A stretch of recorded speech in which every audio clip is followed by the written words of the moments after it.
Los hechos, la fe y nuestra experiencia. Tema 21.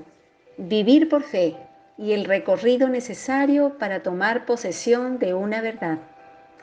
Base bíblica, Hebreos 10:38. En las entregas anteriores estuvimos hablando de la vida fluctuante que experimentan algunos creyentes. En ella el creyente fluctúa entre el gozo y la aridez. Esta clase de personas sufre constantes altibajos en su vida cristiana. Dijimos con respecto a nuestros sentimientos que no son de fiar. ¿Por qué no son dignos de confianza nuestros sentimientos? Nuestros sentimientos no son confiables porque el Dios en quien confiamos no ha cambiado. La obra del Señor no ha cambiado y la obra del Espíritu Santo tampoco ha sufrido variación alguna. No importa cuánto fluctúen nuestros sentimientos, no afectarán ninguna de estas cosas. Pero esta es solo una de las razones por las que nuestros sentimientos no son dignos de confianza. Hoy les daremos otra. Si bien las cosas que dependen de Dios no han cambiado, debemos preguntarnos si nuestro ser ha sufrido cambio en algún aspecto. Por ejemplo, probablemente hayamos perdido el gusto por la lectura de la Biblia.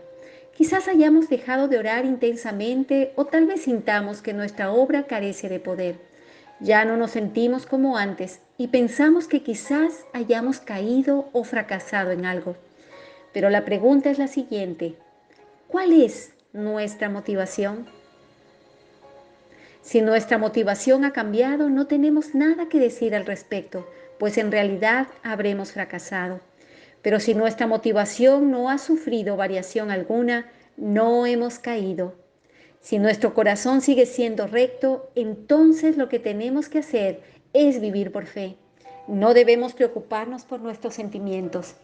En realidad no importa si no sentimos deseos de leer la Biblia o si ella no despierta en nosotros interés alguno. Lo que verdaderamente importa es nuestra motivación. ¿Nos hemos propuesto leer la Biblia? Si es así, entonces no importa si nos sentimos aburridos después de leer 3 o 5 oraciones. Además, lo que importa es si hemos decidido orar o no. Si no estábamos dispuestos a orar, ¿por qué estamos arrodillados entonces? Una cosa es que sintamos deseos de orar y otra muy distinta es que hayamos decidido orar. Tal vez cuando testificamos a otros nos sentimos muy mal después de haberles hablado algunas palabras. Que nos guste o no testificar del Señor es una cosa y es otra muy distinta el que nos hayamos propuesto hacerlo. ¿Ha cambiado nuestro anhelo por testificar a los demás? ¿Amamos al mundo ahora? ¿Acaso nuestro amor por Dios ha cambiado? Si nuestra motivación no ha cambiado, no importa cómo nos sintamos. Recordemos que la vida fluctuante solo ocurre en el ámbito de nuestros sentimientos. Pero en lo que respecta a nuestro ser, solo existe una línea muy fija, la cual no asciende ni desciende. El verdadero fracaso ocurre cuando nuestro ser interior sufre un cambio o cuando cambian nuestras motivaciones. Si nuestras motivaciones han variado, entonces ciertamente habremos caído o nos habremos degradado. Pero incluso después de esto, si nos volvemos a levantar, tendremos una recuperación real. Pero si no nos levantamos, realmente no nos recuperaremos. Es decir, que esta clase de recuperación no tiene nada que ver con lo que comúnmente conocemos como altibajos o fluctuaciones en nuestra vida diaria. Ahora hablaremos del vivir por fe y de cómo esto se manifiesta en nuestra experiencia espiritual. Muchos cristianos aún consideran que en cuanto a su experiencia espiritual es un serio problema tener que enfrentarse con altibajos. Por ejemplo, cuando escuchan por primera vez acerca de determinada verdad, se alegran mucho, pero después que pasan 2 o 3 días o 2 o 3 meses, les parece haber perdido dicha verdad. Tal parece que aquello que recibieron se ha desvanecido y se han perdido. Obviamente, ellos consideran que esto es muy lamentable. Por este motivo, muchos buenos hermanos suelen preguntar cuál es el curso apropiado que nuestra experiencia espiritual debe seguir. En otras palabras, ellos quieren saber cómo avanzar y progresar espiritualmente. Y es de esto que quisiéramos hablarles.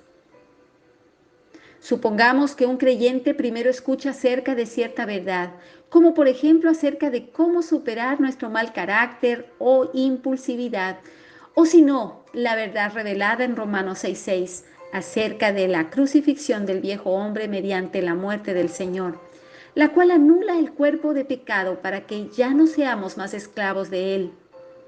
Al escuchar esto, tal persona se pone muy contenta. Luego va a su casa y le dice a todo el mundo que de ahora en adelante no volverá a enojarse, pues ha recibido una verdad prevaleciente. A tal persona le parece haber alcanzado la cúspide de una montaña. Quizás piense que ha llegado a la cumbre de dicha experiencia. Si es un esposo, al llegar a su hogar, quizás encuentre a su esposa haciendo erradamente esto o aquello. Tal vez la primera o la segunda vez logre contener su enojo, pero posteriormente no podrá contenerse. A causa de ello, esta persona queda confundida. Pensó que había comprendido tal verdad y que por ende no volvería a enojarse. Pero he aquí, nuevamente, ha dado rienda suelta a su ira. ¿Acaso esto implica que la verdad que escuchó no es digna de confianza? Tal pareciera que las circunstancias han agujereado el bote que mantenía a flote tal verdad y que ahora esa verdad se ha desvanecido. Probablemente dicha persona le suplique a Dios que nuevamente haga real su palabra para ella, a fin de que pueda vencer una vez más. Así, la próxima vez que tenga que enfrentar una situación problemática, tratará nuevamente de contener su ira y continuará haciendo esto hasta que finalmente fracase una vez más. No puede entender por qué tal verdad que una vez le causó tanto gozo, ahora parece haberse desvanecido. Tales pruebas serán cada vez más severas hasta que dicha persona llegue a pensar que la verdad revelada en Romanos 6:6 no se aplica a ella y por tanto se sentirá defraudada. En tales circunstancias esta persona no ve luz alguna, sino que solo ve oscuridad. Cuando se sentía en la cumbre de la montaña era capaz de hablar de cualquier tema, pero ahora ya no piensa que tales verdades sean la espada del espíritu, más bien le parece que son armas de paja completamente ineficaces en sus manos. ¿Qué significa todo esto? Esta experiencia puede compararse con descender de la cumbre de una montaña para entrar en un túnel. Supongamos que hay 3 montañas y que la montaña del medio es atravesada por un túnel. Cuando nos parezca estar en la cumbre de la primera montaña, Dios nos hará descender hasta el valle y nos colocará en un medio en el que todo nos parecerá oscuro. Entonces habremos entrado en el túnel de la segunda montaña. Poco después, Dios nos guiará fuera del túnel y entonces volveremos a experimentar el gozo que sentimos al estar en la primera montaña. La ley que rige nuestro progreso espiritual determina que iremos de las cumbres de las montañas a los túneles y de los túneles a las cumbres nuevamente. Cada vez que escuchamos acerca de una verdad, creemos poseerla. Por ejemplo, tal vez yo hable de la enseñanza que el Señor Jesús impartió en los capítulos 5 al 7 de Mateo, la cual trata acerca de la conducta que corresponde a los cristianos. Después de haber escuchado y recibido tal enseñanza, quizás usted piense que ha alcanzado la cumbre y que se encuentra en la cima del mundo, pero debe recordar que todavía no ha tomado posesión de tal verdad. Usted nada más siente haberla alcanzado, pero a los ojos de Dios, usted todavía no lo ha hecho. Dios ha trazado un camino magnífico. Él nos habrá de conducir desde la cumbre de la montaña hasta el valle y hará que con respecto a nuestra vida familiar, académica o laboral, tengamos que enfrentar diversas circunstancias. Él habrá de ponernos en un lugar oscuro, de tal modo que tengamos que enfrentar una serie de pruebas. Él hará que descendamos de las experiencias idealistas de la cumbre a un túnel oscuro. Todas las enseñanzas, verdades y sentimientos que usted recibió en la primera vez irán junto con usted al túnel. Entonces le dirá a Dios: Oh Dios, no me es posible aferrarme a tus verdades. Haz que la verdad se aferre a mí. Cuando escuchamos una verdad por primera vez, pensamos haber tomado posesión de ella y creemos haber aprendido gran parte de ella. Nos esforzamos al máximo por aferrarnos a tal verdad, comprenderla y ponerla en práctica. Después que decidimos actuar conforme a dicha verdad, Dios nos pondrá a prueba en medios muy diversos, tales como la familia o la escuela. Dios permitirá que los miembros de nuestra familia nos inquieten, que nuestros colegas nos causen problemas y que muchas otras cosas nos sucedan.